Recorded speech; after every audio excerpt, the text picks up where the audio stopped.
Ayon po sa kilalang market analyst na si Chart Nerd, papasok na sa XRP sa isa sa pinakamahalagang yugto ng kanyang market cycle. Matapos po ang mahigit isang taon ng tahimik na accumulation, ipinapakita ng mga technical at saka fundamental indicators na malapit na po itong pumutok pataas. Sa kanyang bagong Fibonacci extension analysis, inilatag po niya ang tatlong price targets na posible pong marating ni XRP sa susunod na malakas na rally. Kaya yan po ang siyang ating pag-uusapan sa video na ito at ang ating pinakaunang katanungan rito ay ano po ba ang ibig sabihin ng Fibonacci extension targets ni Chart Nerd. Sabi rito ay renowned market analyst Chart Nerd shared a clear Fibonacci extension model on X, defining three crucial upside targets for XRP. According to his projection, the 1.272 extension aligns with $8. The 1.414 level targets $13 and the 1.618 extension points to $27. Ayan. Ayon po kay Chart Nerd, meron pong tatlong pangunahing target prices ang posibleng marating ni XRP ayon po sa Fibonacci extension model. At yan po ay ang mga presyong $8, $13 at saka $27.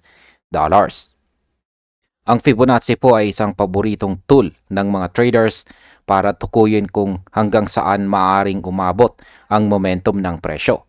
Sa kanyang pagsusuri, nakabatay po ito sa multi-year swing data na nagpapakita na tapos na ang matagal na reaccumulation phase ng XRP at handa na itong pumasok sa panibagong bull cycle. Sa market impact, kapag napatunayan po ng market ang unang target sa $8, malaki po ang tsansang tumaas ang hype at masundan ito ng mas malalaking galaw hanggang sa $13 na zone. Ngayon, ang sunod na katanungan ay ano naman ang basihan ng mga targets na ito? Sabi rito ay these price levels represent measured expansions from XRP's long-term accumulation base.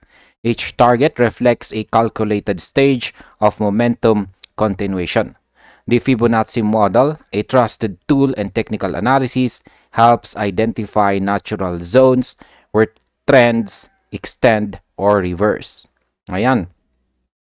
Ang mga target daw po na ito ay batay sa maingat na sukat ng galaw mula sa matagal na base ng accumulation ni XRP. Ang bawat presyo po ay kumakatawan sa isang antas ng momentum continuation kung saan sinusukat kung saan po posibleng huminto o magpatuloy ang trend. Dahil po sa katumpakan ng Fibonacci model, ginagamit ito ng maraming eksperto para hulaan or i-predict kung hanggang saan maaari pong abutin ng presyo ang pag-akyat bago ito muling magpahinga. Sa market impact, kung maglaro po sa pagitan ng $8 hanggang $13 ang presyo, maaari itong magsilbing confirmation zone ng bagong long-term bullish trend sa crypto market.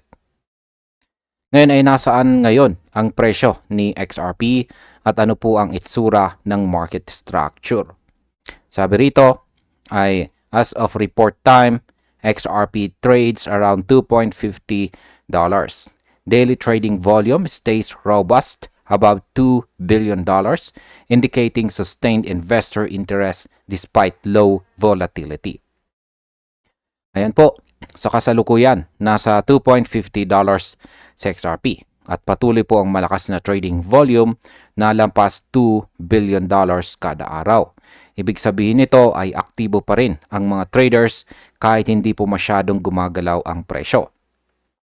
Ang ganitong sitwasyon ay kadalasang nagpapakita po ng matibay na market base, sinyales na naghahanda ito para sa malaking galaw.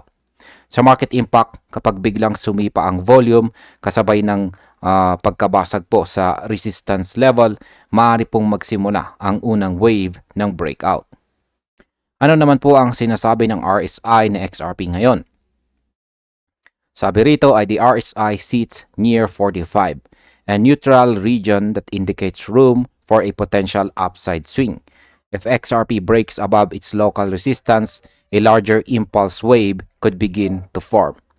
Ayan, ang RSI daw po ni XRP ay nasa 45.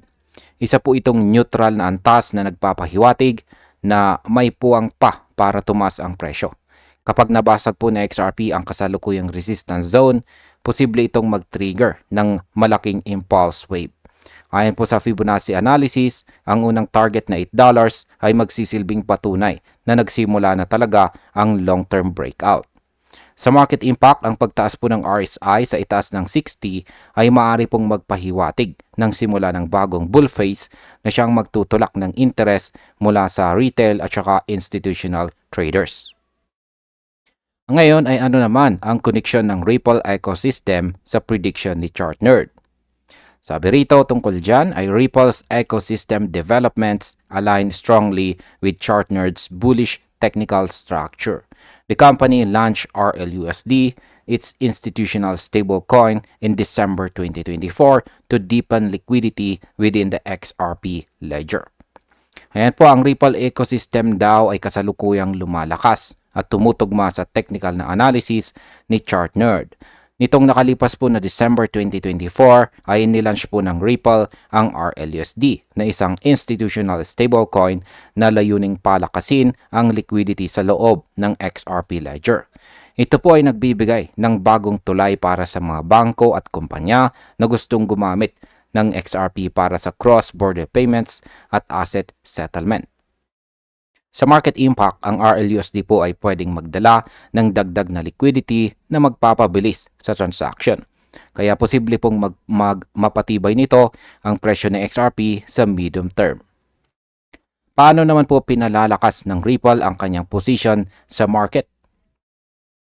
Sabi po rito ay Ripple's acquisition of custody and payment infrastructure firms strengthens its institutional on-ramp strategy. Additionally, the XRP LEVM sidechain enables Ethereum-compatible smart contracts, opening new DeFi and liquidity opportunities.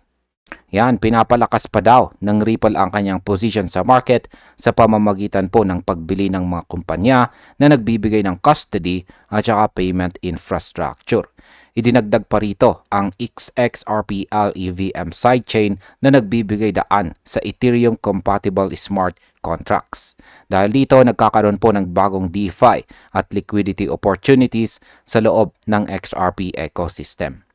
Sa market impact, ang integration po ng EVM ay malaking hakbang dahil inaasahan po nitong makaakit ng mga Ethereum developers na magpapalawak sa paggamit ni XRP sa decentralized finance. Ano naman po ang sinasabi ng on-chain data tungkol kay XRP? Sabi po rito ay on-chain data shows steady accumulation by large holders over the past 12 months, while wallets continue to grow their positions, signaling confidence in the asset's long-term value. Ang on-chain data daw ay nagpapakita na patuloy po ang pag-accumulate ng mga malalaking holders o tinatawag na whales sa nakalipas na 12 buwan. Habang lumalaki po ang hawak nila, ipinapakita po nito na may tiwala sila sa pangmatagalang halaga na XRP. Sa kabilang banda, may mga araw pa ring mahina ang network activity. Ngunit kapag ito po ay tuloy-tuloy ng tumaas, mas lalakas ang kumpiyansa ng market sa presyo. Sa market impact, ang patuloy po na accumulation ng mga whales ay karaniwang precursor ng major rally dahil binabawasan po nito ang supply na umiikot sa open market. Ngayon ay may mga risk ba sa setup na ito? Sabi rito ay, while the setup is promising, risk remains significant. Any sharp decline in global liquidity could weaken momentum before confirmation. Ayan, bagamat napakaganda po ng setup, hindi pa rin po ligtas sa panganib ang sitwasyon. Kapag bumaba po ang global liquidity o nagkaroon ng biglaang pagbaba ng demand sa mga asset, maaari pong humina ang momentum bago pa man makumpirma ang breakout. Dagdag pa rito, ang mga bagong regulasyon o kakulangan sa institutional inflows ay posibleng magpabagal sa inaasahang pagtaas ng presyo. Sa market impact, kung bumaba po ang liquidity o may negatibong balita mula sa mga regulators, maaaring pansamantalang bumalik po sa ilalim ng $2.50 sa XRP bago muling mag-retest ng resistance zone. Bilang panghuling katanungan ay ano po ba ang kabuuang pananaw ni ChartNerd para kay XRP? Sabi po rito ay ChartNerd's Fibonacci Roadmap, $8, $13, and $27 offers a disciplined framework for tracking XRP's next expansion phase. Ripple's growing ecosystem, institutional focus, and stable liquidity base provide a credible foundation for this outlook. Paliwanag po natin yan. Ayon po kay ChartNerd, ang Fibonacci roadmap na may mga target sa $8, $13 at saka $27 ay nagbibigay daw ng malinaw na direksyon sa posibleng expansion phase na XRP. Dahil lumalakas po ang ecosystem na Ripple at dumarami ang mga institutional partners, mas nagiging matibay po ang pundasyon ng kanyang bullish outlook. Pero malinaw din na ang mga target na ito ay posibilidad at hindi po garantiya. Sa market impact, kung magkatotoo ang mga ito, pwede pong magbago ang buong sentiment ng altcoin market at magsimula ang panibagong alt season.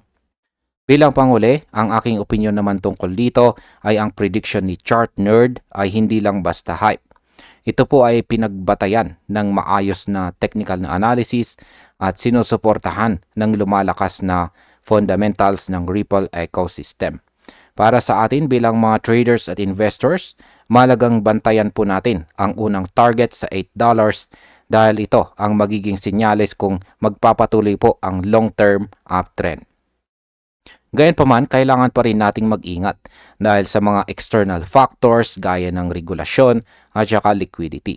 Pero kung magtutuloy po ang ganitong momentum, posibleng makakita tayo ng isang major rally na maglalagay kay XRP sa spotlight ng buong crypto or buong mundo ng crypto. At ayun, hanggang dito na lamang po tayo sa video na ito mga ka-crypto. Maraming salamat sa panonood.